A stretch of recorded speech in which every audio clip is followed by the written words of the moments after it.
E aí pessoal, tudo bem? Aqui é o Rony, professor de Física. Neste vídeo vamos dar sequência ao estudo das leis de Newton.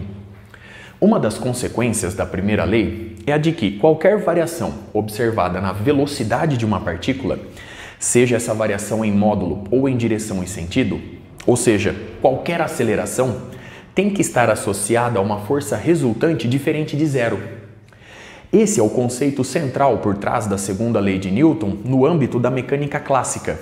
Lei que nos diz o seguinte: um corpo, sob a atuação de uma força resultante diferente de zero, se move de tal forma que a taxa de variação do seu momento linear em relação ao tempo se iguala à força resultante.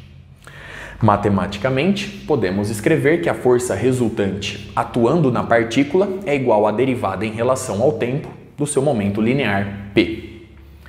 Sendo o momento linear dado pelo produto da massa pela velocidade da partícula, vemos que a força resultante é dada pela derivada em relação ao tempo do produto, m vezes a velocidade v. Sendo a massa uma constante em nossos estudos, vemos que a força resultante é dada pela massa que multiplica a derivada da velocidade da partícula em relação ao tempo. Conforme vimos em vídeos anteriores, a derivada da velocidade da partícula em relação ao tempo representa a sua aceleração. Logo, a força resultante é dada pelo produto da massa pela aceleração adquirida pela partícula. Muito bem, observe o resultado obtido, os cálculos realizados até aqui. Note, conforme eu citei no início do vídeo, que qualquer variação observada na velocidade da partícula, ou seja, qualquer aceleração, tem que estar associada a uma força resultante diferente de zero.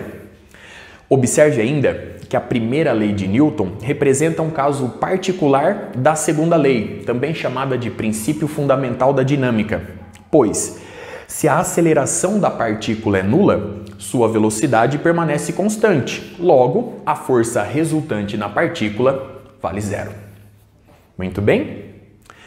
A massa da partícula, também chamada de massa inercial, é uma medida quantitativa de sua inércia, em que a inércia de um objeto material representa o fato de que ele, o objeto, possui uma tendência natural e espontânea de manter sua velocidade vetorial. Logo, é mais difícil vencer a inércia de repouso ou de movimento retilíneo e uniforme de um objeto de maior massa, pois, para imprimir certa aceleração nesse objeto, é necessário a aplicação de uma força resultante de maior intensidade. Muito bem? Voltando nossa atenção para a segunda lei de Newton, cumpre ressaltar que as leis de Newton são válidas em referenciais inerciais, conforme discutimos no vídeo anterior. As unidades adotadas no sistema internacional são as seguintes. Para a massa, nós temos o quilograma. E para a aceleração, nós temos o metro por segundo ao quadrado. Consequentemente, podemos definir pela primeira vez a unidade de força. A força no sistema internacional é medida em Newton. Sendo assim, é necessário uma força resultante de intensidade 1 Newton para que um corpo ou partícula de massa 1 kg adquira uma aceleração de 1 metro por segundo ao quadrado. Muito bem? Embora essas duas formulações sejam equivalentes na mecânica clássica, elas não são equivalentes na mecânica relativística. No domínio relativístico, ou seja, para partículas que se movimentam com velocidades muito próximas à velocidade da luz, a massa da partícula passa a depender de sua velocidade. Consequentemente, a massa não é mais uma constante na análise do movimento, e com isso, essa expressão deixa de ser válida no domínio relativístico.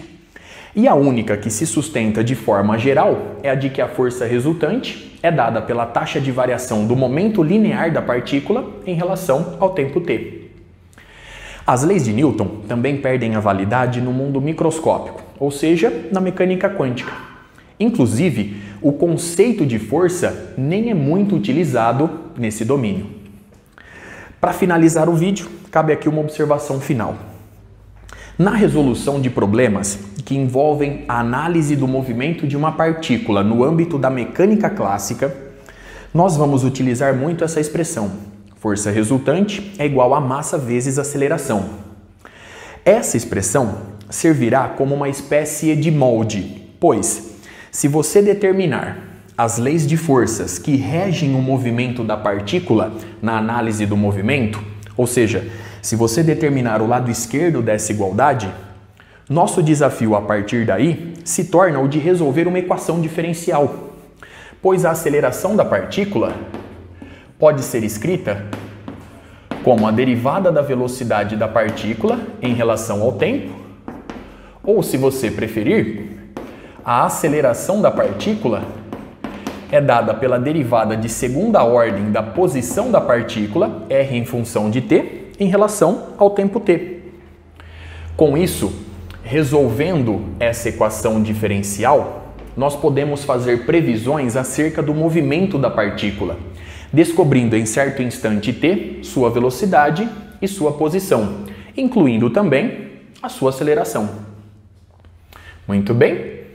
Com isso, eu encerro este vídeo. No próximo, eu vou resgatar os conceitos por trás da primeira e segunda leis de Newton, reforçando a importância do referencial inercial. Até a próxima!